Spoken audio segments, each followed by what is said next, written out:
God have mercy upon us. Wewe vipi kaka? Halo babu.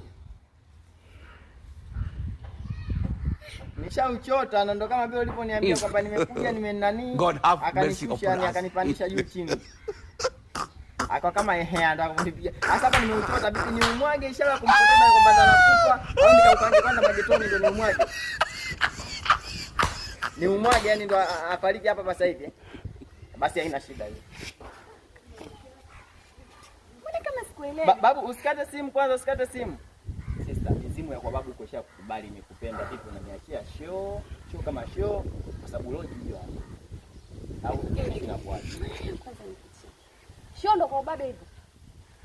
Show mpaka ongea na babu yako. Hata sisi tuna namna. Halo babu. Inavyoonekana ni mtata vipi? Yaani sasa maana mimi hapa ndo kama tayari shaanza kunikwaza. Ni umwage au nikaukaange? Yaani ambie ya mwisho. Kama yani chukua hatua za mwisho mimi. Ana hasira ni umwage.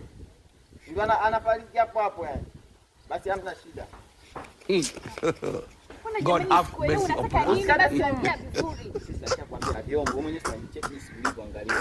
Umeona mazingira kama mimi sasa vipi nanipa. Haina namna mimi nakuja na mkisi maisha alafu mimi.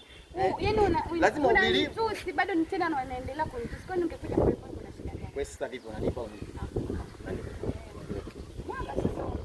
Wewe naijua hiyo nini? Ni mwage hapo nani? Mimi kumwaga sitasemea kwamba